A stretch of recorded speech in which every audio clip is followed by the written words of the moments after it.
The Tacoma fans file out of a suddenly quiet Tacoma Dome, and on the floor, Mike Renshaw with the man who guided it all. Because that's what it says. Gordon Jago, Sidekicks coach. Well, I'm going to ask you, Gordon, is what you're feeling right now? Oh, I can't tell you. I'm just so happy for everybody and for everything. I mean, it's an unbelievable story. It must have been written up there because it couldn't happen any other way. Well, what a finish to it. Just a tremendous season. Oh, yeah. Great credit to both teams. It's been a magnificent series. It's been a tremendous advert for MISL.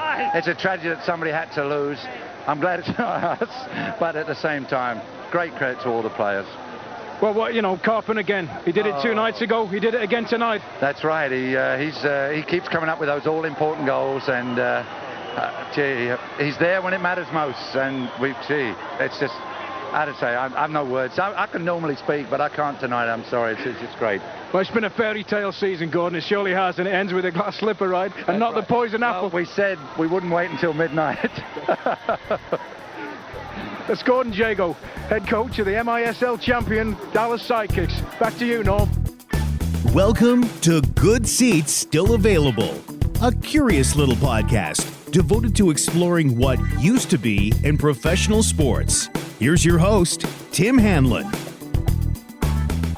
Well, all right, everybody, let's do this. How are you? My name is Tim Hanlon, and I welcome you to our little proceedings.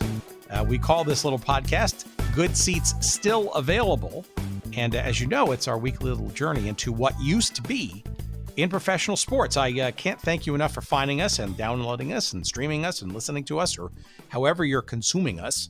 However you're doing that, we appreciate it. And we also appreciate our guest this week, Gordon Jago, for a wonderful conversation that I think you're going to really enjoy, especially if you grew up watching the Tampa Bay Rowdies, say as a kid in the 70s and early 80s, perhaps. You were rattling around the stands in 1968 or 69 watching the Baltimore Bays of the then fledgling North American Soccer League, or perhaps you grew up and or are still in the Dallas-Fort Worth metropolitan area and were, or perhaps still are, a Dallas Sidekicks indoor soccer fan from the old MISL, the old CISL, and maybe perhaps even today's version in the MASL. Gordon Jago is the guy who is the unique link amongst all of those teams, a veteran and a prolific coach across all those teams and more, as we'll get into in our chat, was there with Clive Toye, our former guest, on an old episode a few weeks ago with the Baltimore Bays when the NASL was not necessarily long for this life, down to 5 teams in 1969. And Gordon Jago was the coach. He was also the coach the year before when they newly merged NASL from the 2 leagues prior to that in 1967.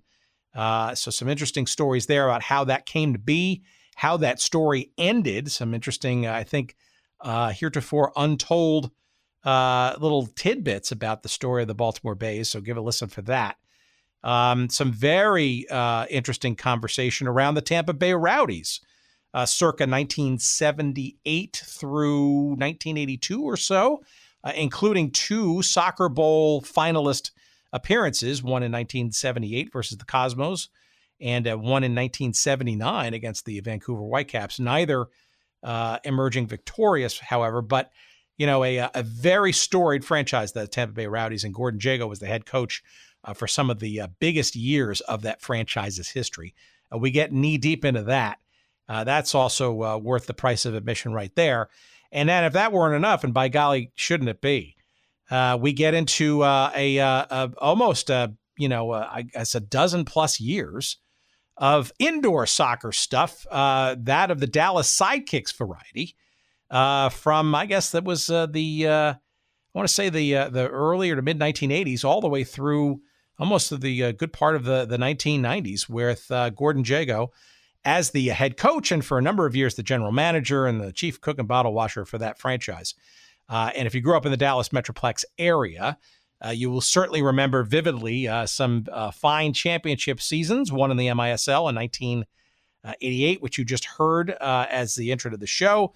Again, it was another championship in the CISL. And of course, you're probably going to remember many sweaty shirts being thrown into the stands as the inimitable Tattoo did his scoring celebration after many, many goals at Reunion Arena and elsewhere for that matter. We get into all of that stuff with the legendary coach and American soccer pioneer. His name is Gordon Jago, and we had a great chat, and I welcome you to it in just a couple of seconds after we get a couple of promotional things out of the way, shall we? Okay, let's do that. Oldschoolshirts.com, a relatively new sponsor, our friends in Cincinnati. We love oldschoolshirts.com, and you will too. I'm certain of it. High quality t-shirts and garb with great logos and remembrances from teams and leagues no longer with us, as well as a whole bunch of other things related to sort of pop culture, perhaps around the stadia or stadiums, you pick your plural, that were around during those times when those leagues and teams were around, but perhaps maybe the stadiums themselves are not there anymore. Well, they're remembered fondly at oldschoolshirts.com, as well as the teams and their logos and all kinds of stuff. High quality stuff. You will not be disappointed. Don't be fooled by other sort of imitators out there. The real McGilla you will find at oldschoolshirts.com. And of course, we got you covered when you decide to buy a few of those shirts. Make sure you use that promo code GOODSEATS. Yep, that's the promo code GOODSEATS, and you will get 10% off all of your purchases. That's oldschoolshirts.com. We thank them for their patronage of our show, and I'm pretty sure you're going to enjoy the experience as well. You will also enjoy the experience from our friends out of San Diego at sportshistorycollectibles.com. And there you can use the promo code GOODSEATS, and you can get 15% off all of your purchases. And that's memorabilia. You want pennants, they got them. You want buttons, they got them. You want media guides, check. You want, you want yearbooks, they have those too. There's a whole bunch of buttons and stickers and you name it, from scorecards from all kinds of teams and leagues that are no longer with us or previously incarnated. There's a new inventory just about every week, beautifully photographed. That's what he's trying to say in his Elmer Fudd-like way, by our friend Dean Mitchell and friends there at sportshistorycollectibles.com. And again, make sure you use that promo code GOODSEATS, will ya? No, good seats, not the will ya part. And that's going to get you 15% off all of your purchases at at sportshistorycollectibles.com. Boy, oh boy, it's been a long day, and we look forward to getting this interview underway, as we will right now. Here is our great chat with the great coach, Gordon Jago, that we had just a few weeks ago.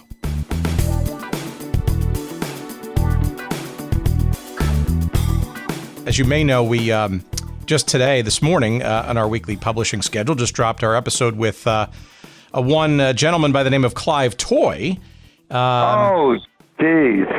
A fantastic interview and a long time sought after conversation. But maybe you could enlighten our mostly American, although I'm surprised at how many other folks around the world access this show. You'd be shocked as to the countries and stuff. But for our mostly American audience, perhaps you can give us a bit of a background of you as a player and as a fledgling coach before you even came to these shores in the United States. And I think Mr. Toye probably has something to do with that once you get to the end of that little preamble. Absolutely correct, Tim. Absolutely. Yes. Well, again, my history goes back, like most kids in England at school. You played soccer, and I was very fortunate. I played for the school team. Then I played for the district team. Then I played for the state team. And then, of course, I played for England under 18s. So, as a young boy at school, I had an interest in soccer and was fortunate to enjoy success. And, of course, at that age, I went on to college. My father did not want me to sign professional forms. I had two offers, one from Tottenham Hotspur and one from Charlton, as Charlton Athletic in the British First Division, but my father felt that I should concentrate on my education first and foremost. So I went off to college, and then after I finished college, I signed as a part-time professional and then a full-time professional with Charlton Athletic, and that started my career as a player, and then very quickly following on, I was introduced to coaching at a very young age by Ron Greenwood, the men manager of West Ham United, and eventually I got my coaching qualifications, and then when I finished my playing career, I went into coaching, and the rest is history. I've had the good fortune to go as a coach to as a manager, both in England and here in the United States. And even now, at this old age, I'm still involved with the Dallas Cup, the big youth international soccer. So that's a quick resume of my career. It stretches back a long way, but as I said, very fortunate, had a very enjoyable and successful career, and still involved. Well, sure, no doubt. So the Charlton Athletic years, right? So obviously you're a player. You were a center back by trade, right? Correct. Yes. And that came about when I went for the district side for the trials. I was the tallest. I think I was about 6'1", and I played inside forward for the school and such. But the coach in charge of selection of the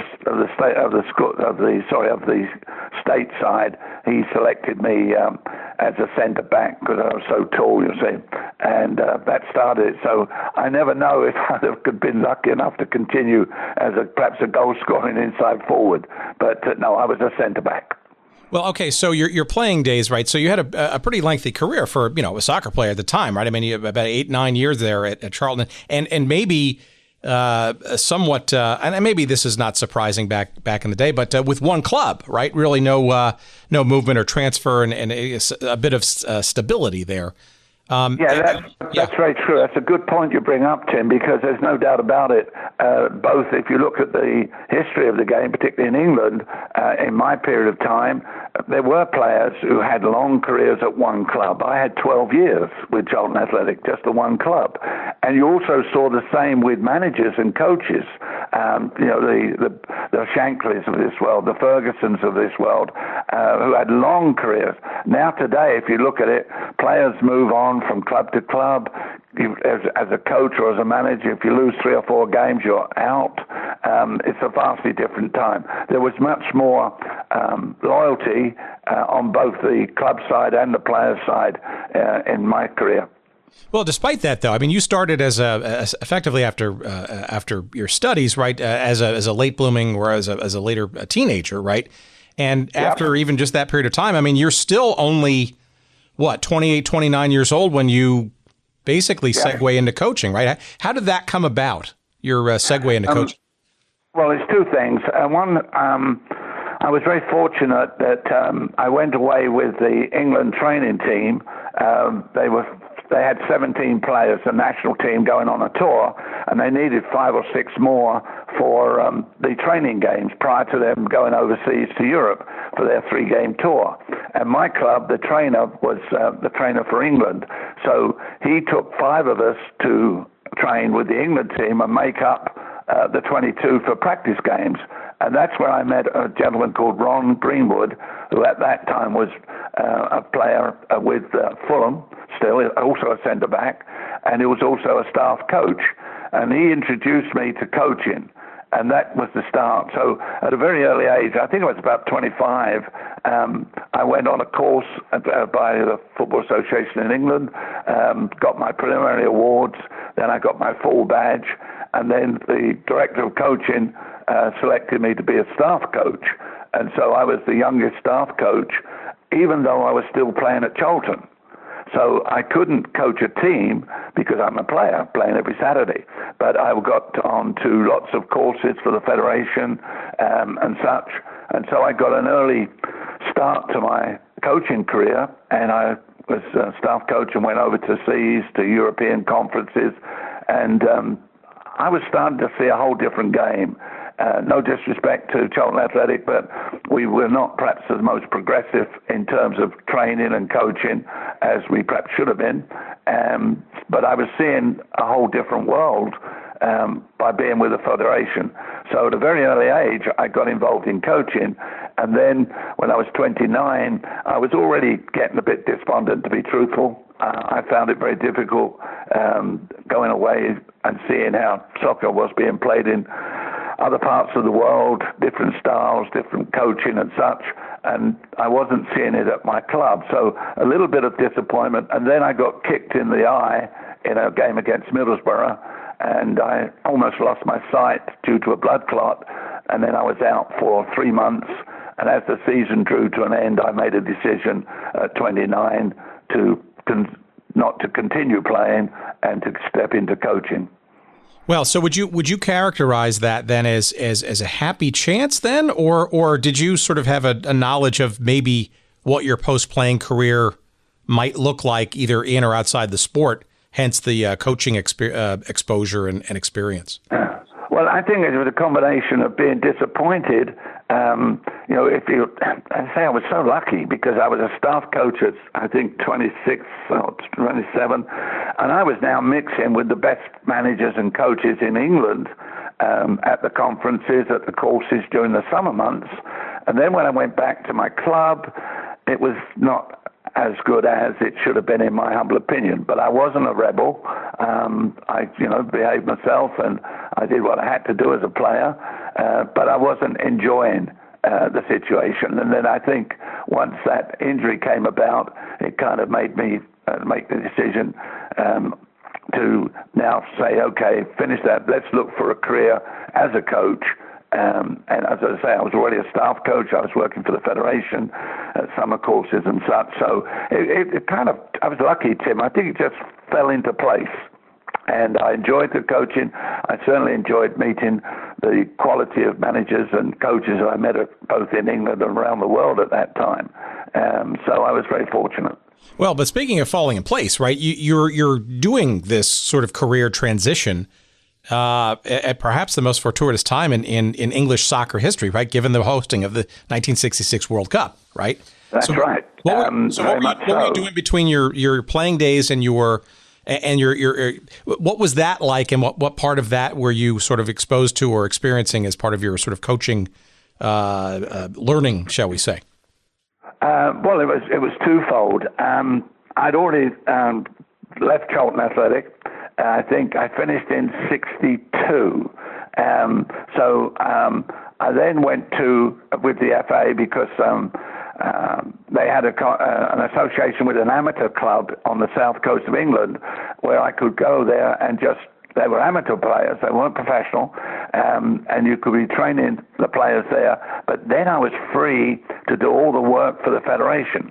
So I was able to go on courses. I was made the team coach of the England under-18 team and took them on tour to play international games. So still at an early age, I was now a coach, but I was at a coach in a small club where you weren't in the limelight. So you could learn and make mistakes, and nobody knew about them if need be. And it was a great education because, as I say, it gave me a chance to man management, select teams, organize the training, and then at the same time work for the Federation and then be the national coach for the under-18 team. So I was getting a good apprenticeship working with the Greenwoods of this world and the Jimmy Hills and Alan Browns, all these top coaches on the British circuit. And at the same time, leading it. In fact, in 1960, I helped the Olympic team, the British Olympic team, with Norman Creek to prepare for the Olympic Games. And I think they were held in Rome. So I was getting a lot of experience at an early age.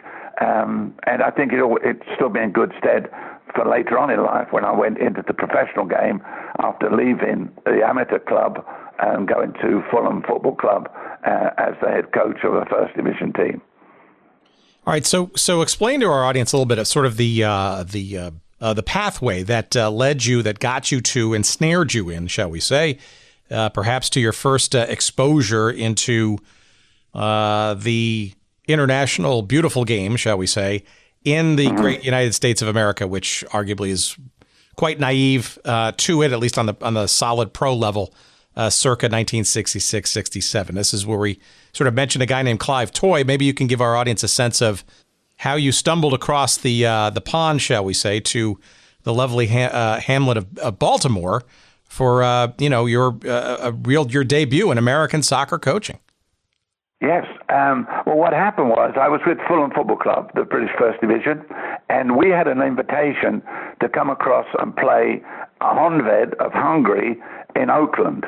And it was at the time as you were preparing for the very first period of professional soccer, the North American Soccer League, I think it was at the time.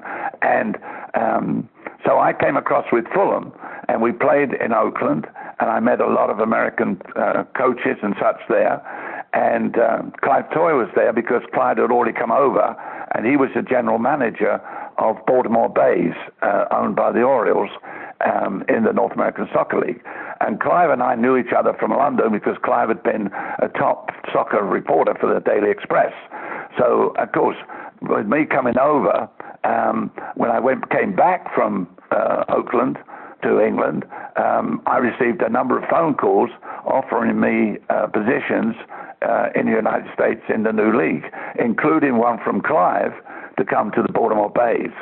And I decided that it would be in fact, I fell in love with America on a visit to San Francisco when we played in Oakland. It was a tremendous experience. It was my first ever visit to the United States, and it was an enjoyable experience. And I thought it would be, when Clive offered me the position at Baltimore, I thought it would be a great experience. I thought that, this was the start of a big experiment by the American Soccer Association to have a professional league, and I was going to be part of that. And so, and to be truthful, it was a very nice salary in comparison to the one I was earning at Fulham Football Club at that time. So I was recently married. I had a young daughter. I think she was 3 at the time. So, we decided that we'd take the plunge and accept Baltimore's offer. And so I came across and joined the Baltimore Bays with Clive as the general manager. So that's obviously a big jump, especially given that, as you were probably aware at the time, or maybe you were blithely unaware, right? In late 1967, the league, well, actually, there were 2 leagues, right? The United Soccer Association, which was the full importation of teams, and this National Professional Soccer League, in which the Bays played, which was arguably, actually not arguably, was by all historical accounts, was sort of branded an outlaw league by FIFA for a bunch of different reasons. So I'm just curious. It sounds like you were sort of entering this Baltimore Bays situation, coming off of this sort of crazy competition of 2 leagues the year before, of which there were none, right? And the sort of recognition that, maybe cooler heads needed to prevail, and maybe combining the efforts into one league would be the better way to sort of give it a fair shot.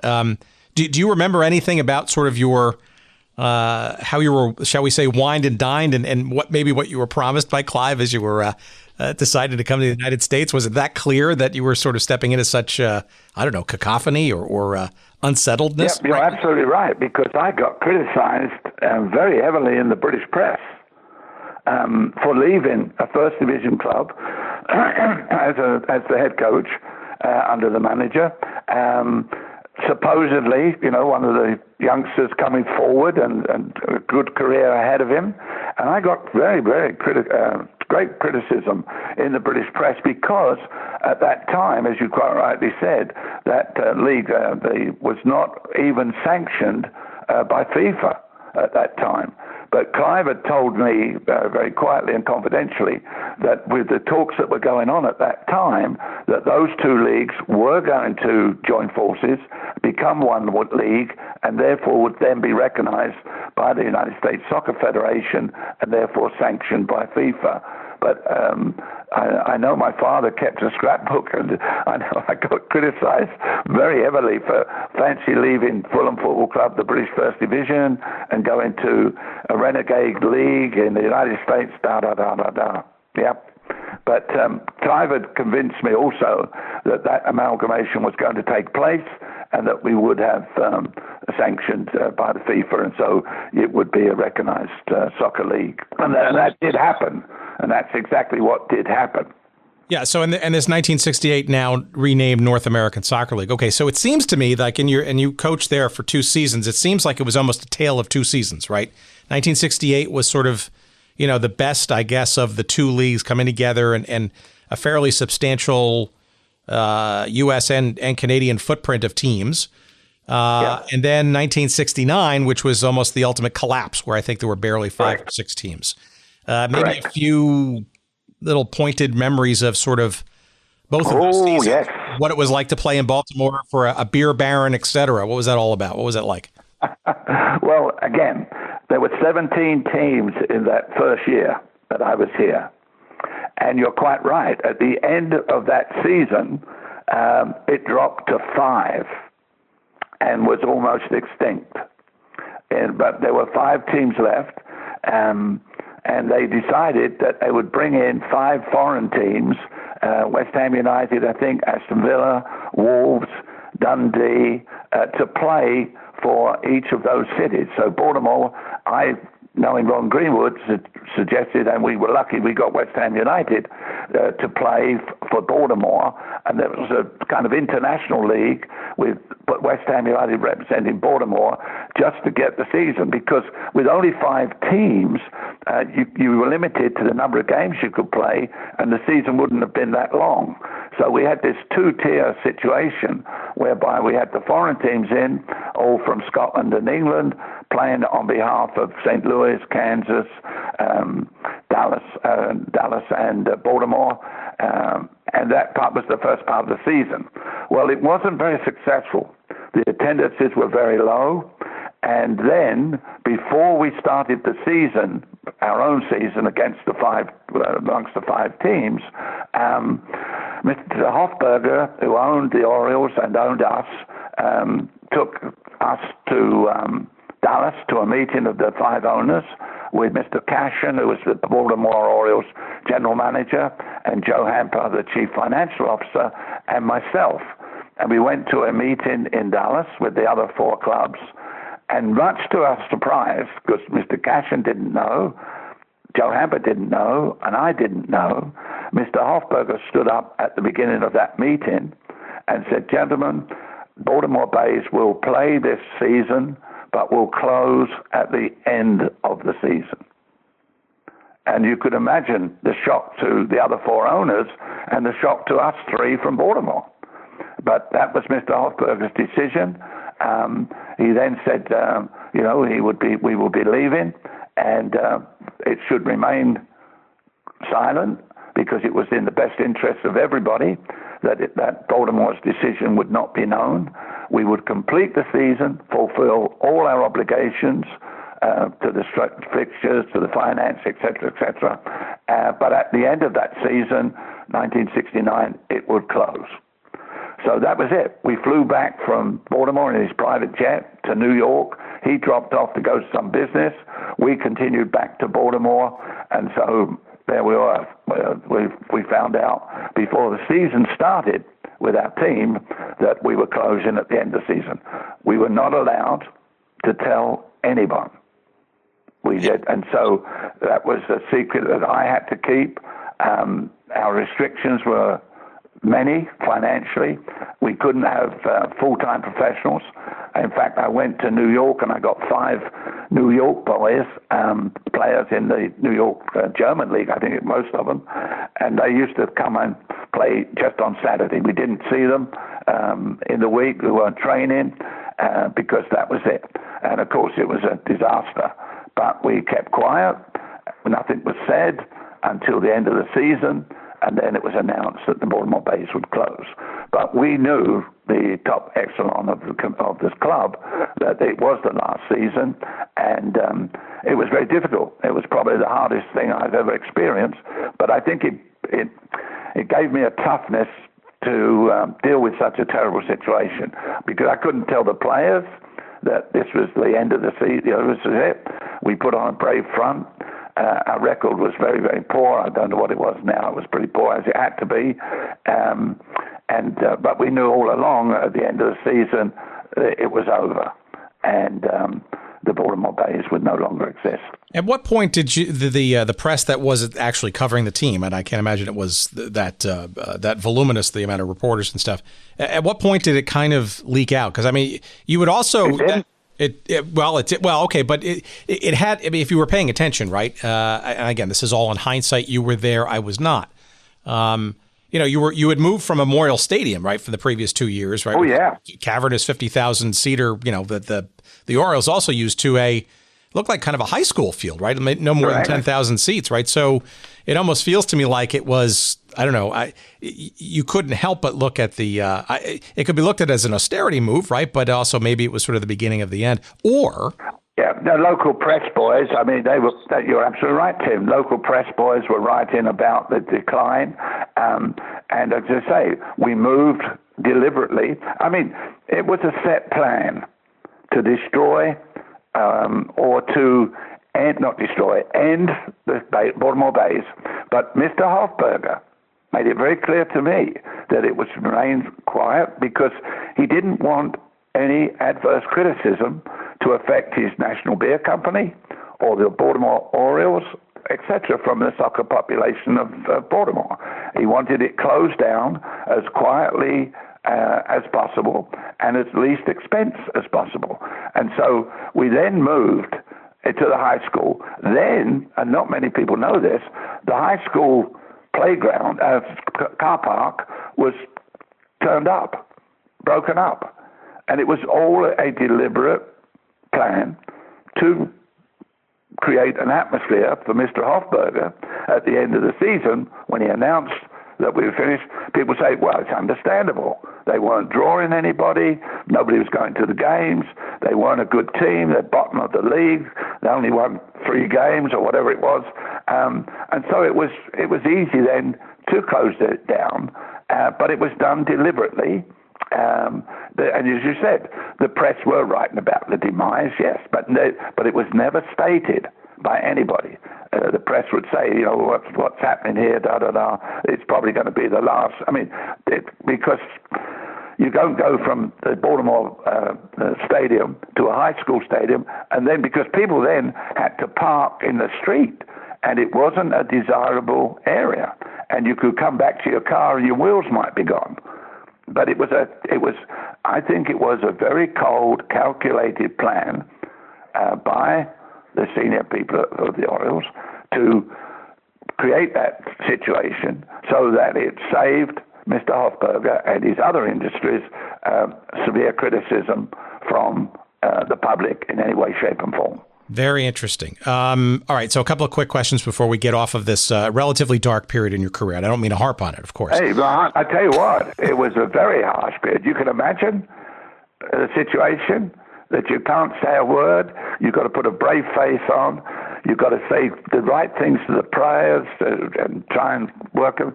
But it probably made me. It probably made me, for my future, that after such adverse criticism, because remember, if the team is losing, never mind all these other things, everybody's pointing the finger at you, the coach. You're the coach, and look at this terrible team, you can only win. So I think I grew stronger as a person, and I think it stood me in stead later on in life. All right, so before we leave it then, why do you think Hoffberger went on with the 1969 season then? Because it seems like most of the, I wouldn't call them carpetbaggers, but, you know, other baseball owners and or rich folk who had backed one of the 2 leagues in 67 and then the reconstituted NASL in 68, pretty much seems like most of them, with a few exceptions like Lamar Hunt, et cetera, ran for the doors, right? Ran for the hills. At the end of 68. Why do you think Hoffberger stayed around, especially given that he was so relatively quick into the 1969 season to basically wind it down? Well, first and foremost, he saw the demise of the league. You don't go from 17 to 5, right? But secondly, I think he had a good friendship with some of the other owners in some of the other teams, with Lamar and with the St. Louis owner. And I think what happened was that if he had said we're finished, the league was gone. I mean, 5 was bad, and 4 would have been impossible. And so I think that Lamar and the other owners convinced him to give it one more shot, try this program with bringing the 5 British teams in to represent them, to give them some more games and perhaps some more revenue. And I think Hoffberger was going to go along with that. But then we had West Ham United, and I think we were only drawing at the stadium at that time around 5,000 people. And West Ham had 3 players from that 1966 England World team, Bobby Moore, Martin Peters, and Jeff Hurst. So then Hoffberger must have said, well, look, I've got a hell of a team in from England, top players, 3 World Cup winners, and we still can't draw, finish. All right, so how do you, aside once the deed is officially known and done, what happens to Gordon Jago and his fledgling career in the United States? What happens next? Yeah, but because I got to like the United States, and I was now preparing, not because I knew that we were finished, and there were some opportunities for me to come back to England. But a good friend of mine who's owned a sports business, store in Pennsylvania, came to me and he said, look, do you want to stay in the United States? I said, yeah. He said, okay. He said, I want you to run my soccer business, a shop, a store, and sell soccer equipment, and I'll give you the same salary you're getting from the Bays, da, da, da. And so all of a sudden I decided to stay because I was enjoying life in America. My wife was, certainly. And so I then went to Pennsylvania, to Westchester, and worked for Peter Green Limited with Bob Green, and he's still around today. He's 90-odd years of age and still a good friend. And I built his soccer store up into supplying the equipment to all the colleges and such. But of course, it was a temporary thing. After about a year, 6 months, I knew it wasn't me. I didn't want to spend my life doing that. I wanted to be a coach. And Bob didn't believe, he couldn't believe, because he said, and it's true, he said, and he still says it to this day, you would have been a millionaire. Because his store was the only one in the United States had access to real good uniforms and soccer shoes and soccer balls. And I was able to get so many colleges to buy the into it. So anyway, cut a long story short, it was an interesting period of about a year in Westchester, Pennsylvania. And again, but eventually I decided it wasn't for us. And also my wife's mother was dying of cancer, and so we came back to back to United Kingdom. And that was with QPR, and with Millwall, right? So they were top tier at that time. I forgot. My Premier / First Division history not quite wafts away from me. Not quite, Tim. When I came back in 1970 to England, and QPR wanted me to be their coach, and I became the coach in 1970. They were in the second division at that time. They had been in the first, but had been relegated 1 or 2 years before. And so I got the job as the coach, and that was in January of 1970. And in January 71, the manager was released, and I was given the job as the team manager in 1971 at Queen's Park Rangers. And then we were second division, and then I got promoted to the first division the year later in 72, and then I stayed there till 75, 76, and then I left there and went to Millwall, which was also a second division club. All right, so how do you then get back to the United States? Because obviously it made some impression, and the next move that you made after your dalliances in the English leagues was with arguably a very seminal franchise in the history of the North American Soccer League in Tampa Bay. How does that come about? Well, in 1974, Tampa Bay contacted me. I was at QPR, manager, enjoying a very good career. And Tampa Bay came across to England to meet me and asked me if I would come as their head coach. Well, there was no way at that time. I mean, I was enjoying, I got them to the first division. I was a manager of a first division club, which has always been one's ambition. And probably, well, we did. We had a terrific team that we built. We bought some good players in the transfer market, and we were very, very successful. And so I said no to Tampa Bay. They asked me to give them some names for recommendations, and what I did was Eddie Fermani, a former player with me at Charlton, and Eddie came over in 1974 as the head coach of the Rowdies. Well, in 1976, I'd come across as guest of George Strawbridge for a vacation to see them. And whilst I was here, Eddie Smiley left the Rowdies and went to the Cosmos.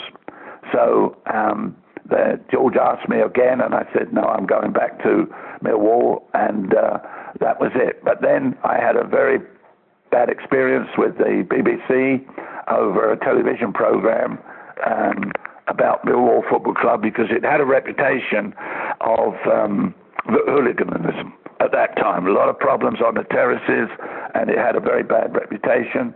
I was working hard to try and change that. I'd built a very good youth organization with youth players. I got them promotion from the third division into the second, and everything was going on that score very well. But once they televised this program and showed some of the terrible scenes, and it was very critical, and it was very untrue. A lot of it was untrue, and it killed it for me. And my chairman, owner, said to the BBC chairman, you've killed our club. I've lost, and of course, I then got another offer from Tampa, and I felt that program had killed it for me at Millwall. People would no longer come to Millwall Football Club as visitors. So if we were playing Tottenham or Chelsea, where we'd probably have 10,000 of their fans, they would not come because of this terrible television program showing the hooliganism, the fights and the brawls and such. And there were some. We did have a reputation, but we were winning a battle. We were doing many things to change the atmosphere.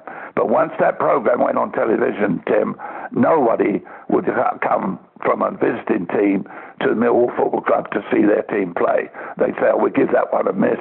We'll see them next week at home. And so it kind of decided it for me, and George Strawbridge approached me at the right time and gave me the opportunity to come back to Tampa. And so I came to Tampa Bay in 1983? It was late 77. Well, actually 78, right? Yeah, yes. It was January of you're right, January of 78, and I came over back to the Rowdies. All right. Well, so the reason, I say, the reason I left Millwall was because of that one TV program. That absolutely, because I'd worked my butt off for 2 years. I lived the other side of London. I had all the traffic backwards and forwards. I was there. I went to working men's clubs, to pubs, to youth clubs, all at night after training, etc., to try and build a new reputation for Millwall Football Club, the same as I'd done at QPR. And so after all that work, this TV program came along, put out a completely false picture of what we were doing, and it just killed it for me. I knew I couldn't win because I wouldn't be able to get the attendance, therefore I wouldn't have the money to build the club, to buy transfer team players and such. And as I say, George Strawbridge knocked on the door at the right time.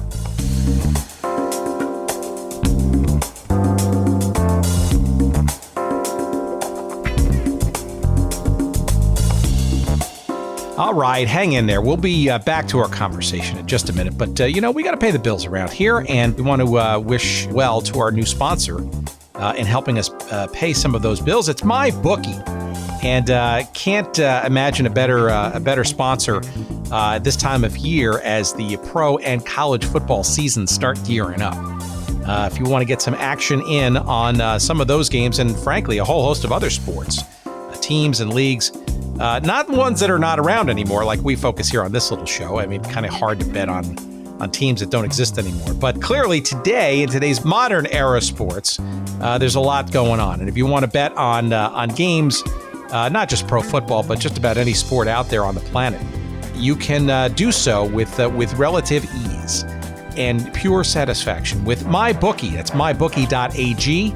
That's the website. If you use the promo code SEATS, they're going to match your initial deposit up to $1,000, dollar for dollar. That's the promo code SEATS, and they're going to match your deposit, your opening deposit, dollar for dollar up to $1,000, and that's going to be some handy coin to use in some of your first games that you bet with them at MyBookie, mybookie.ag. That's the website. And, you can bet in-game. You can bet on all kinds of sports, both U.S., domestic, and internationally. And look, there's some other things, too. I think they've got some bets as we're recording this on things like the MTV Video Music Awards and all kinds of other fun stuff. So MyBookie is the place to go. It's mybookie.ag.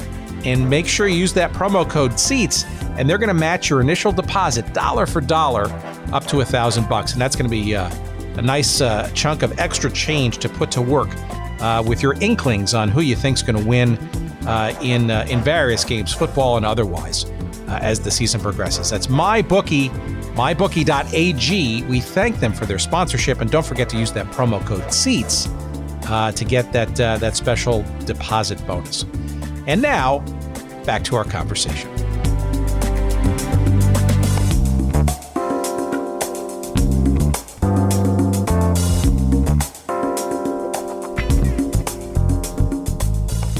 All right, so let's talk about the Tampa Bay, right? Because this is one of the brightest franchises in the NASL, especially at this time. And here you are, you're taking over for a coach who had already won a championship in their first year in 1975, and had been picked up by the aforementioned Clive Toye, now shepherding or managing the New York Cosmos at the time, and in 1977, obviously sort of in a hugely transitional and meteoric, that's kind of a different word, of course, year for the Cosmos. But here you are in 78 and 79, literally coming into a franchise that had some amazing pieces to it. We'll talk about some of the players in a second. But what I think a lot of people forget is that, not only were the Rowdies drawing really well, but in 78 and 79, you led the Tampa Bay Rowdies to the Soccer Bowl in both years. And ironically, in 1978, facing off against the very same Eddie Firmani, now head coach of the New York Cosmos. That's right. Yeah, of course, we weren't good enough to beat the Cosmos on that day. Our success was because we started off very poorly, but we turned it around. And we had a good run, and we got to the final at the Meadowlands, and there were 70-odd thousand there to see the Cosmos play the Rowdies. Including yours truly. No offense, I'm not rooting for you. I apologize. But again, wonderful. And again, going there, I mean, the Cosmos were so strong. They were so good. I mean, they had Beckenbauer, Carlos Alberto, Giorgio Canalia. I mean, they were stacked with stars. And so, to me, getting to the final was a success. If we were going to beat them, we were going to have a very special day with some good fortune. And we battled, but we weren't quite good enough, and we lost 3-1. But we got there, and we turned it around, and the boys did a super job. It was a good final from our point of view. We did well, and it was a successful season. We'd love to have won it, but not against the Cosmos on that day. And not against the Vancouver Whitecaps in 79 either? Or more of a chance there? No. We should have beaten the Whitecaps, right? Now, there I was rooting for you because the Vancouver Whitecaps, of course, had beaten the Cosmos in the unceremonious semi before, right? That's right. But the big story, of course, and I don't think we got enough time to tell it, but I'll keep it brief. Rodney Marsh was our star, right? He was their one forward who could win games for us. A brilliant player. But Rodney was having some problems, and I think he wanted a new contract, and it was decided by the authorities of the club at that time that it wasn't the right time to discuss a new contract. He was under contract, but he knew that we were trying to sign a player from England who played for New England on loan by Mike Flanagan. And there were all sorts of big monies talked, $1 million for his transfer and all this business. And I think Rodney thought, well, okay, if they're going to give that sort of money or big money to him, I deserve an increase. And so it wasn't forthcoming. And to this day, and Rodney and I don't agree on too many things, because I had him with me at QPR. And he left me he wanted away at QPR. And he knew that Manchester City wanted to buy him. And he asked for a transfer, and we were playing to get out of the second into the first. We were right up the top, second.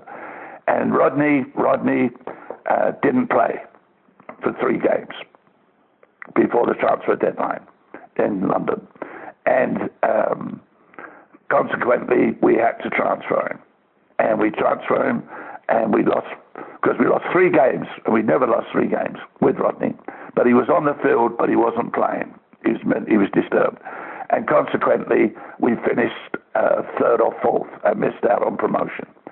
So and Rodney was sold to Man City, and that was it. Now, I inherited him again at the Rowdies, and to this day, Rodney did not play against Vancouver Whitecaps. He was on the field, but he didn't play. And we lost that one 2-1.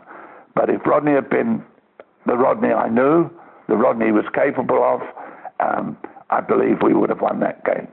But for whatever they are, that was his decision. He knew what he wanted to do, what he didn't want to do, and at the end of the season, he decided to retire. And the Tampa Bay Rowdies gave him a testimonial, the first one ever in United States sport, and Rodney left with a very nice paycheck at the end of that situation. But it always will be a disappointment to me, because I saw it twice. He did it when he wanted to go to Man City, and he did it when we were playing Vancouver Whitecaps. And so a disappointing situation.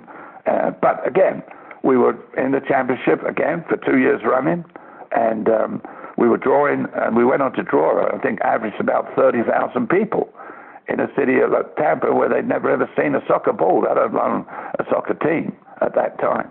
Yeah, so describe to me the sort of the atmosphere, because it was quite unique. This is obviously before or just after they got the Buccaneers football team, right? But it was quite something. I mean, Tampa Bay, it was professional in every sense of the word, right? The marketing, there was a McDonald and Little, a marketing company in Atlanta that George brought in, and a man called Larry Jennings, and he was a genius. And he started the Rowdies, the Kick in the Grass, the Wildies, the Loudies. I mean, I used to go to the game early to sit in the stand and watch all the things that were going on. There were jazz bands going around the concourse. There were cookouts and competitions in the car park. There was Crazy George up in the stands banging his drum. And people came because it wasn't just a soccer game. Many of the people who came in those early days didn't have a clue about soccer, but it was a day of entertainment. There was so much going on. It was brilliant, brilliant marketing. And TV and clubs came from all over the world to Tampa to see what we were doing that made it so successful in a city that had never had a soccer team, period, and yet was suddenly averaging 30,000 people at games. I mean, it was a magnificent, and it was a terrific atmosphere. And again, I mean, Rodney Marsh was brilliant. I mean, he played brilliantly, and he was a tremendous attraction. But we had a good, solid team, playing attractive soccer, and with all that was going on around, the Rowdies were well known throughout the world. There was a comedian came over for 3 weeks and filmed things, and they had a massive 1-hour program on British television about the Tampa Bay Rowdies. It was just incredible, Tim. Oh, I'd love to find that video or that show if you happen to know where that might be. That's interesting. I think I have one. Okay, well, I have one. I'll check, and if I do, I'll certainly send it to you. No, we love that stuff. We absolutely love that stuff, especially if it hasn't been seen or. I think it's called A Kick in the Grass. Okay, all right. Well, maybe I'll see if it's on YouTube yet. If it's not, maybe we've discovered a little pearl here for this little show. This is great. So give me a sense of. So you mentioned Rodney Marsh, obviously a personality among personalities, but. For whatever reasons, right? But give me a sense of some of the other players, because you had some really standout stars. I mean, Oscar Fabiani and Steve Wagerly and Neil Roberts for a spell. Give us a sense of sort of like the talent that you sort of had, and maybe how you got access to such talent. Was that you? Was that George? Was the ownership? How were you able to sort of assemble a pretty solid crew of performing players during those years? Yeah, well, there was a nucleus already when I got there of good players. Mike Connell in defense, Steve Wegley. There was, who else was there?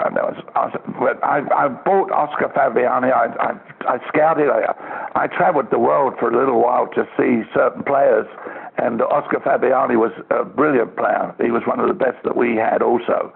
But Steve Wegley from South Africa, Mike Connell from South Africa, Winston Dubose, our goalkeeper. There was so many. Wilf Tranter, a fullback. I'm trying to think of the other names then, but they were terrific. Peter Baralic, a Yugoslavian, good midfield player. There was a whole stack of very, very, shall we say, experienced players with some youngsters coming in, the Connells of this world, that they'd been brought in before, and then I was able to bring in one or two of the top stars, and it really settled us, and we had a very strong squad. And as I said, Rodney was exceptional. He was the team. I mean, he was the star attraction. Had a great career, and as I say, it was so tragic in the end that due to a situation that he decided it wasn't quite right. But there was a lot of good players at that time here. There was Arsene Auguste, a fullback from Haiti, was excellent. Paul Hammond, a goalkeeper for a while. No, we had a good, solid squad there, and we were a very sound team. And it was a joy for me to be the coach because I enjoyed going to work every day. They were enthusiastic. We had the balance of experience and youth, and as I say, we played good soccer. And we were successful. We won the indoor in the closed season. We had 2 appearances in the soccer bowls at a time when there were a lot of good teams, and it was a very happy experience for me. Tampa leaves me very, very good memories. All right, so a couple of quick questions on Tampa before we veer off of that. So what of indoor? Because Tampa was actually one of the more stellar and persistent teams in the indoor game that the NASL was tinkering with, and then obviously became more interested in once this MISL came about, which we'll get to that in a minute. But what was indoor like? I mean, you did win, I think you won a championship while you were there in the indoor side, no? Or came pretty close. It was a learning experience for me because it's a vastly different indoor situation. We're playing with boards and such as opposed to five-a-side generally in England prior to. But the reason we played in the indoor was the league was trying to keep the players occupied because they were being paid.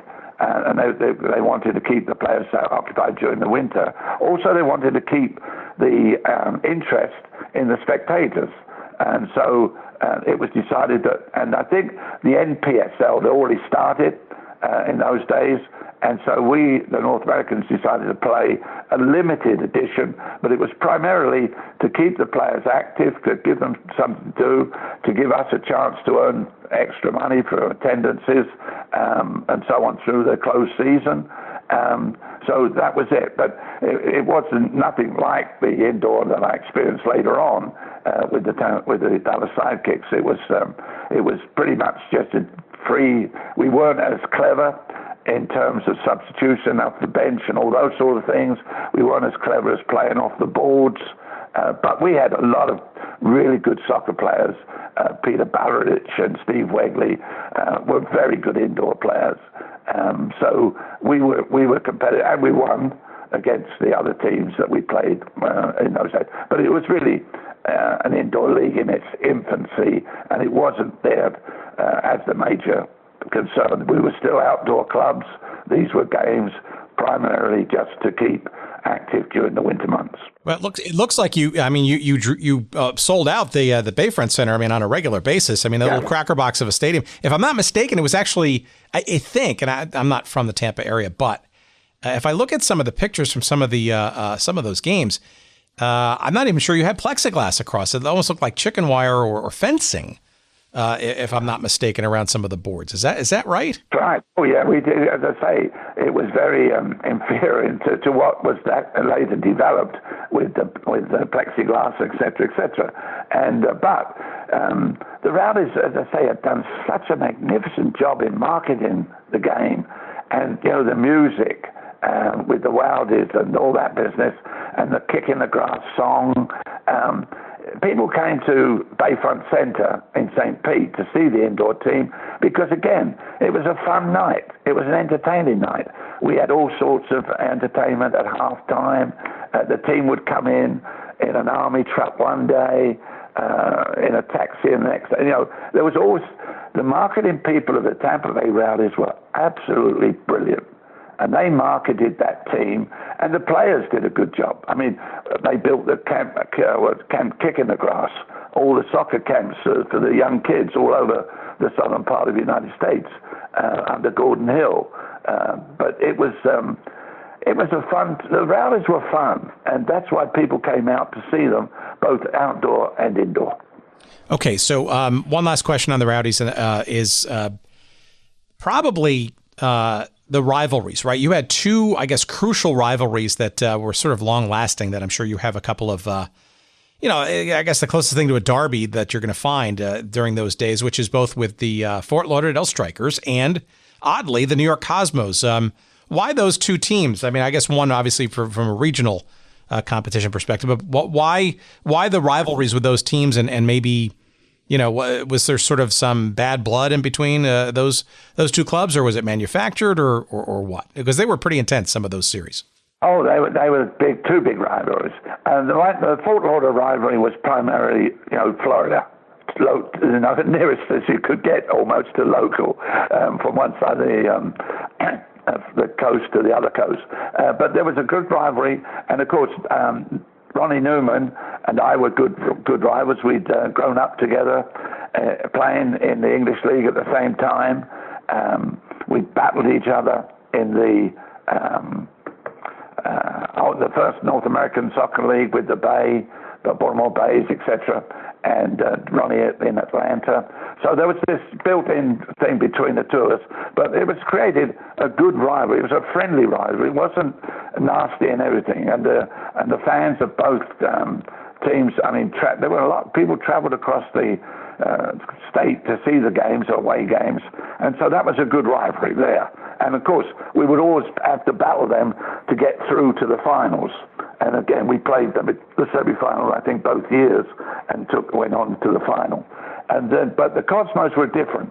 The Baltimore fans were always upset that Eddie Famali had left to go to the Cosmos, for one. Also, of course, the Cosmos were so rich and had all the stars and paying the top money and were the number one team. So if you could knock them off their perch, then that would be a big thing. And of course, we always had very good games against them. We won a few times. I can remember having a big victory at Tampa one time. But they were, a class unto themselves. But they were good rivalries. But I think there was a little bit of jealousy from the fans of New York. There was certainly a little bit of ill feeling because they'd taken Eddie Famani, and of course they also took Steve Wegley. So those two things didn't help the fans at you. So our fans always wanted us to beat the Cosmos. But two very good rivalries, good for the club. And if you check the attendance records, they were just incredible. Well, nationally televised games too, which was relatively far between at that time, right? So let's segue to. So I guess I'm really interested in sort of how that sort of the whole Tampa Bay experience came to an end for you. I have a feeling, although I'm not certain, that part of that had to do with the ownership change in 81, 82. But maybe you can give us a sense of sort of how. And I guess it's also the background, right, of the league itself starting to founder, shall we say, after some go-go years prior. Yes. How did that sort of... Well, it was evident that the league was going... it was evident, I think, in 80... I think I left in 84, 83, 84. It was evident then that the league was going to struggle again. because of it wasn't successful in other parts of the country. A lot of the teams tried to keep up with the Cosmos, and the people like Tulsa and Wichita and San Antonio and those franchises, they overspent to try and improve their team to be as competitive. Well, you couldn't compete with Warner Brothers and the amount of money that they were putting in. And again, they had a first-class situation where they took the team all over the world. They had all these famous stars, Beckenbauer and co. So they could make money as well as spend it. And so consequently, it became very evident to me that it wasn't going to be too successful. And I was preparing to go back to England in 84, about 84. And I wasn't enjoying it as much as I had done, and so that was the deal. But I knew, and then right out of the blue, as I'm preparing to go back to England, Dallas Sidekicks sent their general manager to see me in Tampa and asked me to come and meet the owner of the Mavericks, Mr. Carter, and the owner of the Sidekicks, and I said no at first. And then they actually came and knocked on my door in Tampa and asked me to come and at least meet with Mr. Carter. And so in 1984, I think probably August, somewhere around there, or June or July, I came over to meet Mr. Carter. He convinced me that to come, and so and of course they were trying to get Carl Rote Jr. at the time as the coach. And it was taking too long for whatever reason. And so they'd already put a team together. And anyway, I decided to accept it instead of going back to England. And so Mr. Carter was very convincing. And I came in August to the meeting. I moved here in September. And the league started in October. And that was me joining the Sidekicks. So it was really very quick. I say the team was in place, and we had a pretty difficult first year because the team wasn't good enough. It was not indoor players, and the league at that time, the NASL, was pretty strong. So, but again, I said right from day one, all those years ago when I first came to San Francisco, I kind of fell in love with the United States, and I really didn't want to go back to England a second time. I'd been away 6 years, and I think it would have been difficult for me, Tim, to go back. I wouldn't have been aware of up-to-date players, et cetera, so it might have been difficult to continue my career in England. So anyway, no regrets. I signed for a 2-year handshake with Mr. Carter, good old boy Texan, and I came to the Dallas Sidekicks in September of 1984. Well, let's talk about that transition to the indoor game. And for you history buffs out there, you might not even know this, but I do, only because for a certain reason you'll find out in a second.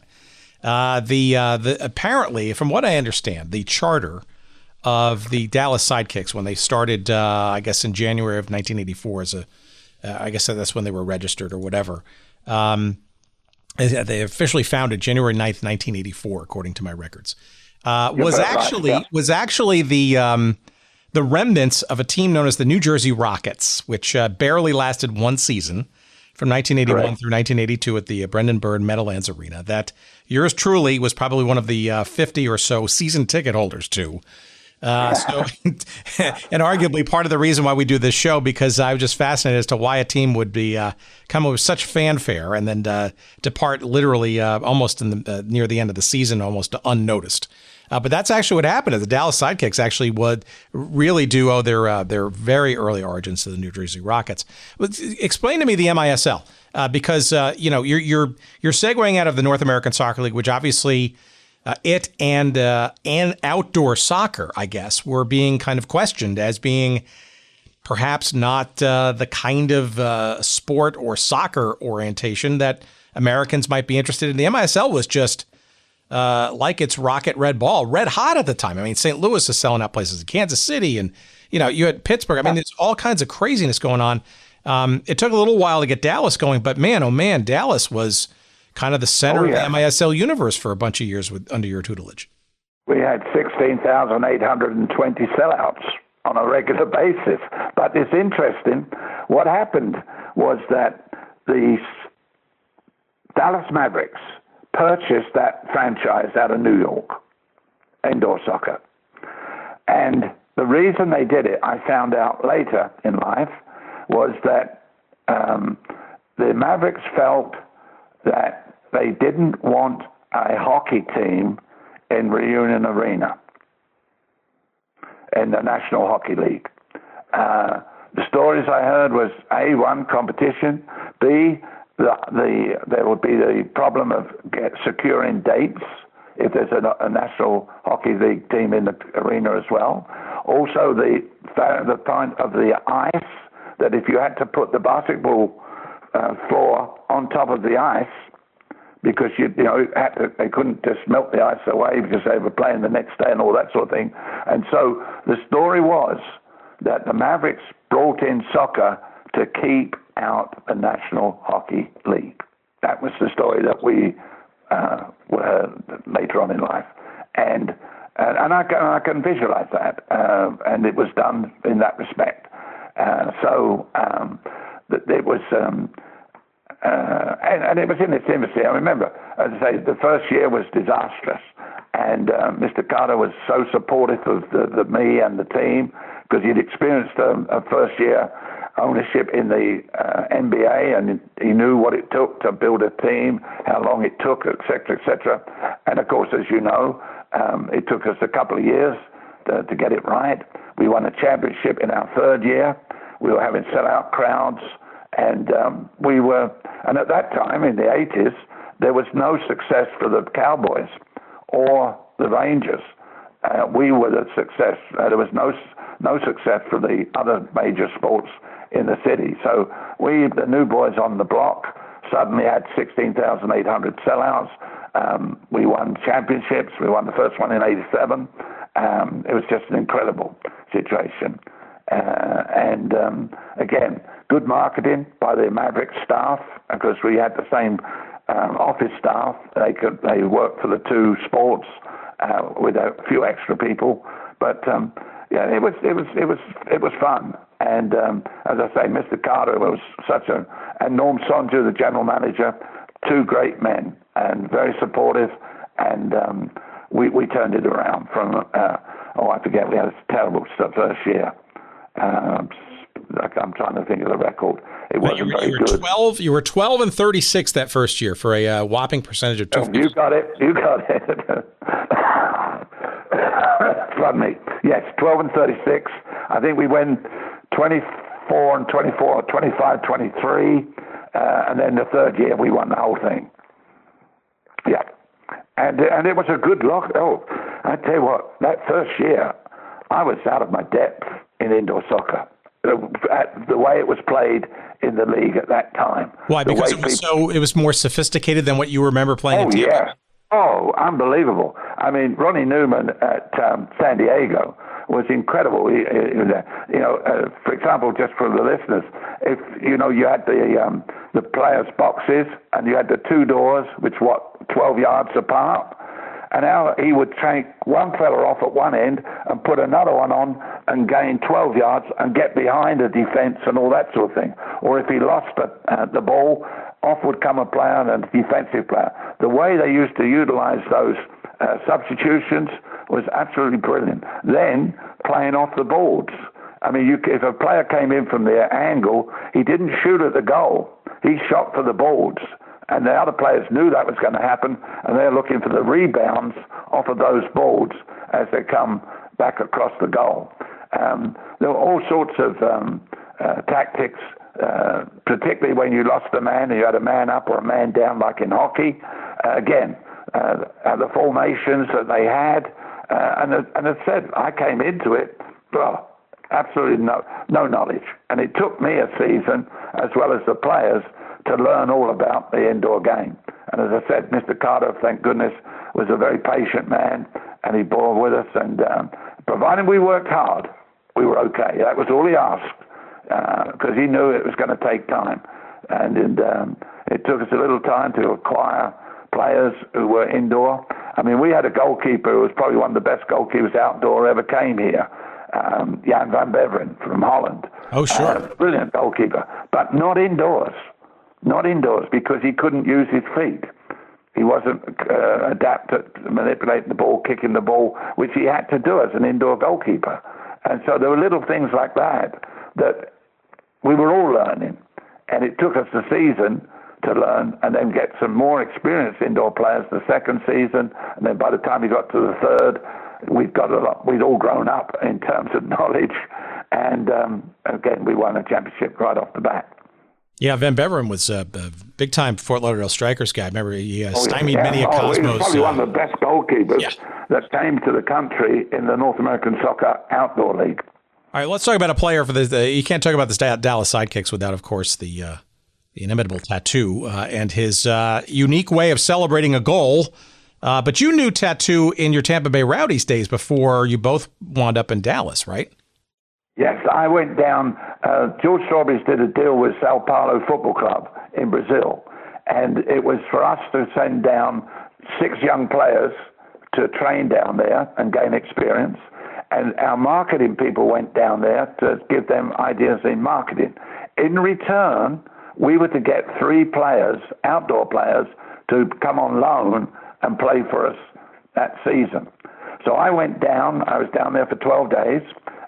George Strawbridge and the general manager were down there. We were all down there at that time. And I picked 3 of their top players. And it was agreed that they would come up and play on loan in the outdoor league. Now, at the same time I was down there, I saw a little 5-a-side game being played. And there was this young player who turned out to be Tattoo playing 5-a-side on a kind of basketball court.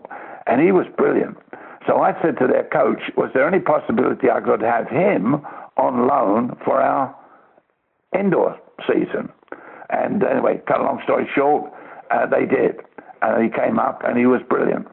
And he had an agent, Francisco Marcus, and there was a player down in Brazil who used to throw his shirt into the crowd after he scored a particularly good goal.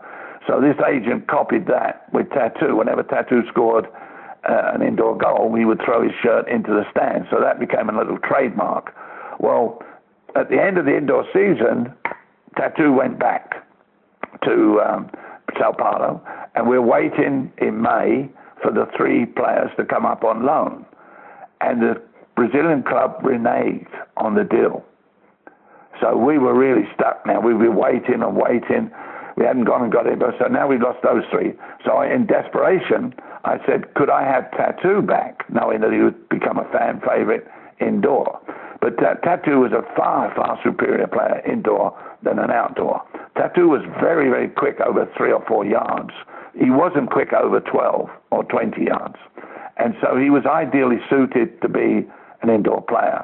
So he came up and played for an indoor team. It was an instant success. And at the end of that year, I'm leaving with the outdoor league at the Rowdies was starting to go under. I got the position at Dallas, and I suggested to them that they should try and sign Tattoo. And that's what happened. We were able to get Tattoo to come to Dallas from Tampa, and we all know what a great player he was and what a good young man for us he was. He was tremendous. It's a great player, great character, fan favorite. He was ideal for indoor. Yeah, and frankly, between you and him, probably the 2 people most, forever memorialized with the past and perhaps the current of that Dallas Sidekicks franchise, right? Probably 2 of the most valuable personnel involved in that team, especially during that time. Yeah, well, we both had I had 14 years with the Sidekicks, and Tattoo's probably the same. And of course, he's now still here. He's now, I think, 52 years of age, and I look back and I brought him here when he was an 18-year-old kid. But we still see each other. We're still active. He's still coaching a girls' team and a boys' school. I'm involved with the Dallas Cup, so we're still lucky to be involved in the Dallas soccer situation. But, we have nothing but good memories of the Sidekicks. We had a great careers with the Sidekicks, a lot of success, a lot of fun, And people still talk about it even today. I was in a restaurant the other day, and a gentleman came across and introduced himself and said, how much he'd enjoyed being a Sidekicks fan in those days. And as I say, we were selling out at Reunion Arena with 16,800 people. Well, we want to probably get to at some point in a future episode, so I'll definitely hit you up with hopefully some contact information. Oh, yeah. Two quickies on the Sidekicks, and then maybe we'll figure out a way to let you go finally, because you've been great with your time. So you left, though, for a couple of years, though, right? So you had a really good run. You had that one championship, and then you left for a couple of years and then came back. Maybe a little bit as to how that sort of transpired. And I think what you came back to, if I'm not mistaken, was an MISL that was actually changing its stripes a bit. I guess it was at the time when you came back, called Major Soccer League, which seems kind of oddly shapen. But I think that was because there was the thinking that maybe indoor and outdoor could be combined into sort of 1 year long kind of thing. I don't know. Maybe if you recollect, maybe how the scenarios by which you left and then came back again. Well, I didn't leave the Sidekicks. Oh, okay. Sorry, my mistake. No, I didn't. I stopped coaching. Yeah. I became the general manager and the president, particularly because we changed ownership a few times, and during that spell. And one of the owners in particular felt that I could be of more value in marketing and bringing in sponsorships, because that was needed. And so my assistant, Billy Phillips, took over as the head coach, and I went into the office and spent most of my time knocking on doors to obtain sponsorship agreements and finance and such and so forth. So I was still involved with the club. I did not leave. But then after another change of ownership, that owner wanted me to come back. We'd now secured it a little bit better, and he wanted me to now resume coaching. So I came back and had a second stint of coaching with the Sidekicks again. So I was there for 14 years, from 1984 to 1998. That is my mistake. I'm sorry. I keep thinking about your coaching career, and again, here you are actually running the show, right? So yeah, that's right. A demotion. So that's what we're trying to do, right? We're both trying to recollect our memories here, Tim. I'm thinking, but that's as I say, that was it. And I was lucky, and I had a long career with the Sidekicks, and it was. And we, as I often say now, when I see there's still a lot of players here, we often get together. And I always say we had the best years of the Sidekicks, without a shadow of a doubt. So, all right, one last question on the Sidekicks. So the segue into the, I'm really interested in sort of, we had Ken Tomash on a number of months ago, who was the announcer for the Indianapolis and then Indiana Twisters of the CISL. We got a little bit into sort of the uniqueness of that league, but maybe you could describe for our audience, because I think it's kind of somewhat forgotten, right, or glossed over, what this Continental Indoor Soccer League thing was, because it was kind of, on the heels of the demise of the Major Indoor Soccer League. You had this AISA sort of minor league thing that kind of got its sort of feet and became almost its own professional league in the NPSL. But what was the CISL was a summer league, right? And why did Dallas go that direction versus, say, this new NPSL, which had effectively become the new MISL? Yeah, well, again, there was some concern about the way in which the NPSL was run. And what happened with the CISL was that a lot of basketball owners had teams. Jerry Buss had the Los Angeles teams and so on. And because of that, Mr. Carter, or whoever was in charge, no, it wasn't Mr. Carter, whoever was in, because of the basketball situation, we felt it was the best. It was more security, because you had good basketball franchises combining the two organizations, NBA and the CISL. And the CISL was very successful for a while, but then I think it made a couple of major mistakes. And then the WISL was formed. And I was made president of the WISL by the owners of the league because I was then president of the Dallas Sidekicks. And so I was then released by the owners to take charge of the league office, which was the World Indoor Soccer League. And then eventually, I think it was 2 or 3 years, and then we joined forces with the old, I think it was the old NPSL, to make the new MISL. So there was a lot of changes. There was the NPSL for a while, then there became the CISL, and there was an AI something, and it was going through a real period of flux. And so we then the CISL, as they went away, World Indoor Soccer League came into being, and then we joined forces, and I stepped away and let the commissioner of the other one, Ryan, I think it was Steve Ryan, he took over because I was ready to retire at that stage.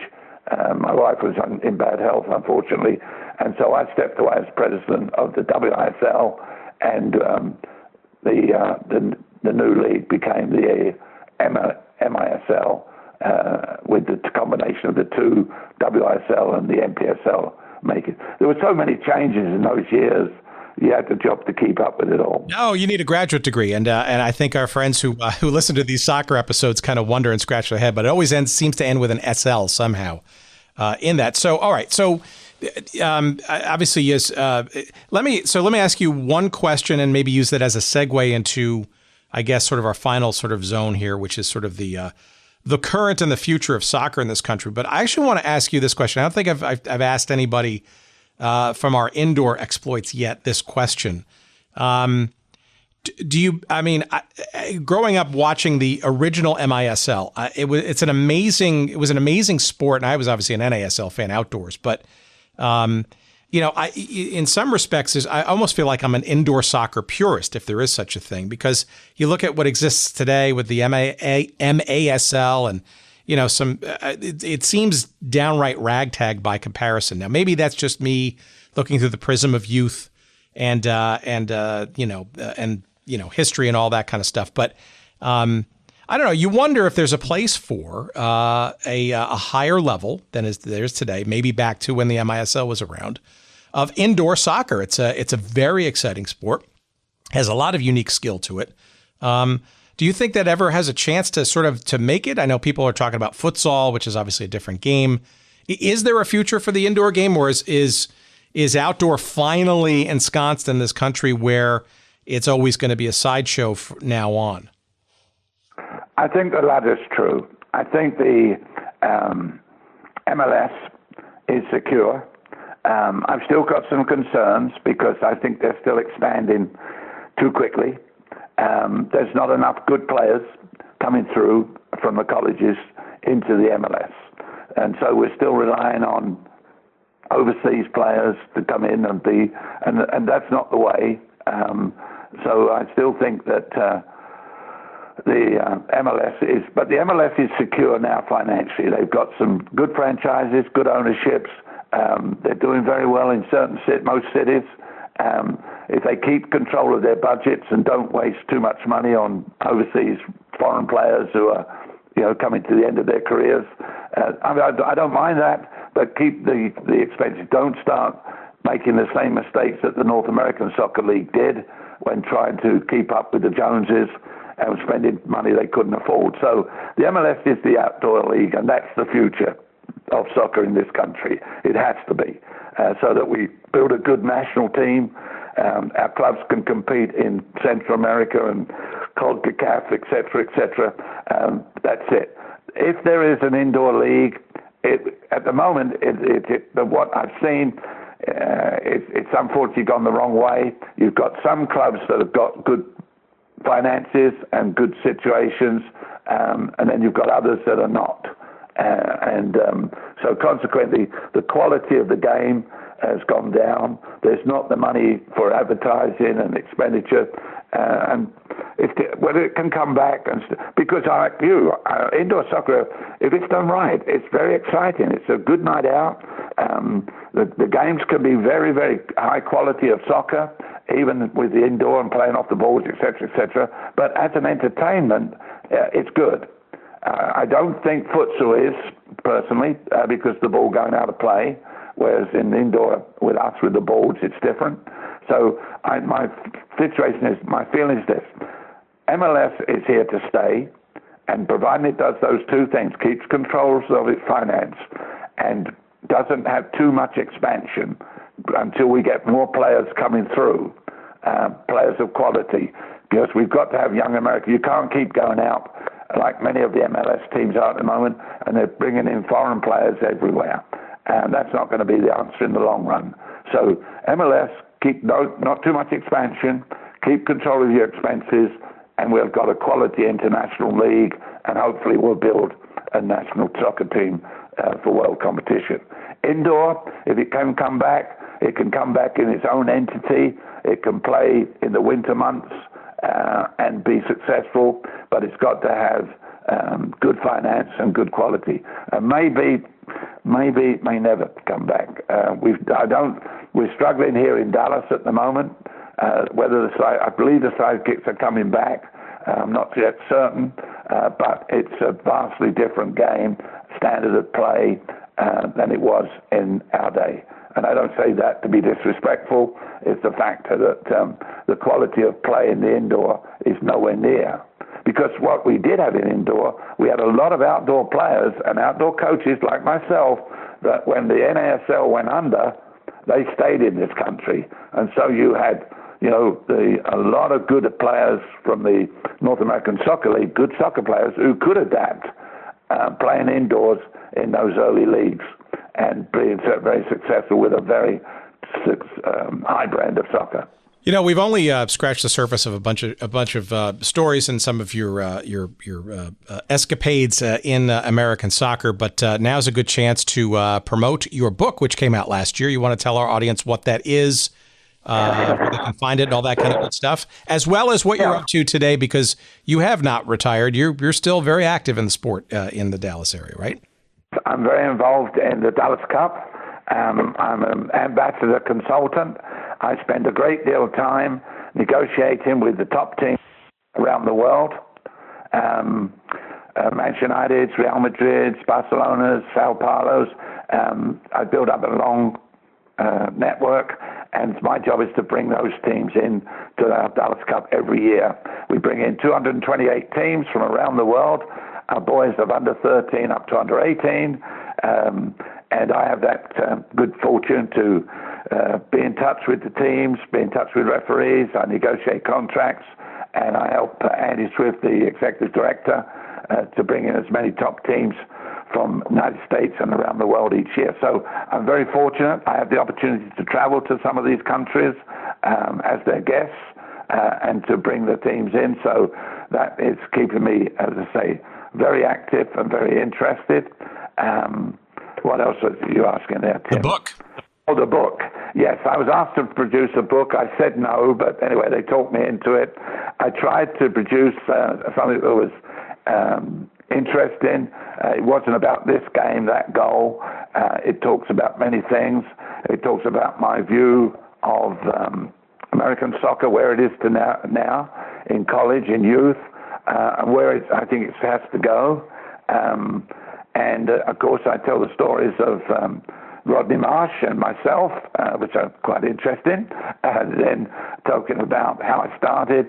And it starts from my growing up as a kid in the Blitz in London and such, and that was put in because of a sports reporter here, Norm Hitzkis, who wanted me to, he knew about that, and he said, you should put a chapter in about that. But it's received very, very good reviews, both in England and the United States. It's selling very well, and the nicest thing about it, all the royalties go to the Dallas Fallen Officers Organization. It's for the children of police officers who've lost their lives or been injured in the line of duty. And the reason that is, Tim, is because my wife was a London police officer when I met her, when I married her, and she became very friendly with the police here when we lived here. And so when we lost her 4 years ago, the Dallas Cup formed a memorial fund in her name, and I'm very honored that all the revenues we get go to such a good cause. She would have been proud. So it's a book that, as I say, I think I've had a lot of people read it and come back to me and said they found it very interesting. It is an autobiography. It talks about many of the things you and I have talked to this evening, And as I say, the nicest thing is that all the revenues that we're making, we just gave, I think, $14,000 to the Dallas police officers from that and other things that we do for the police. So it's a win-win situation. That's right. But it was interesting. It took 8 months to prepare. And the biggest and interesting piece to me was doing the research. And I think that's what you do a lot of, Tim. And I found that fascinating. My memory served me well in some cases, but some of the things I looked up in books and discovered and so on and so forth, that made it very, very interesting in putting the whole thing together.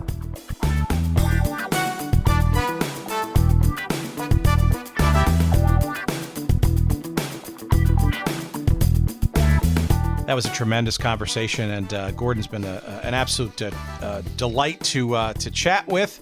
And I can't encourage you enough to find out more. We truly just scratched the surface. There's a lot more stories to be had, and I encourage you to pick up Gordon's autobiography. It's called A Soccer Pioneer: The Autobiography of Gordon Jago. It is written in conjunction with Wayne Barton, and as you heard Gordon say, all of the royalties of A Soccer Pioneer goes to the Dallas Fallen Officer Foundation in Dallas, a tremendous charity and an effort on his part to donate all the proceeds from the book. It's a good thing to do. It's also a great read, and you will enjoy it thoroughly, as I did. It's called A Soccer Pioneer: The Autobiography of Gordon Jago. It is published by our friends at St. Johann Press. You can find it wherever good books are sold, but of course you can go on our website at goodseatsstillavailable.com. Just search up this episode with Gordon Jago, and you will find a couple of links from to the book where you can purchase it straight away there. You also find a little write-up about the show, some great photos of Gordon and his times and tribulations and all the things that we discussed. And of course, goodseatsstillavailable.com is the place to just check in with all the old episodes that you might have missed. All of the latest that is going on with the show. If you want to subscribe to our newsletter or follow us on social media, which you can do directly, of course, by going to Twitter at Good Seats Still. You'll find us on Facebook. There's a page devoted to us there. You can like us there. And of course, on Instagram, you can find us at Good Seats Still Available. So we appreciate you checking us out in any and all of those places. And we also appreciate you checking out our friends at Podfly Productions. Podfly.net, that's the place where we get all our production stuff handled every week. And if you're thinking about getting into podcasting or could use some help just getting going, or perhaps you're a pro and you just need some editing and some spicing up of your efforts, by all means, go to podfly.net and check them out. And you can't have Dr. Jerry Payne. He's our guy. He's my man. He's the guy who puts my pieces together, and I appreciate it. But there's a whole host of other folks there. Now, I'm sure Jerry will help you out too. I'm sure he's not just exclusive to me. I'm just being selfish. But check them out, podfly.net. We love them, and I'm sure you will too if you decide you want to get into podcasting yourself. And that's all I got this week. So thank you so much for listening. Keep all of your notes and your tweets and your emails and all that kind of stuff coming. We appreciate it. We appreciate your patronage of our sponsors. That helps keep the show going. And of course, please, please, please rate and review us, especially on Apple iTunes or Apple Podcasts. But frankly, wherever you can rate and review the show, we, especially if it's good, frankly, only if it's good, just give us some stars and some love and write a couple of sentences. We appreciate that. That's a great way to inexpensively help support the show. And we thank you kindly. All right, we'll see you next week. Take care, everybody.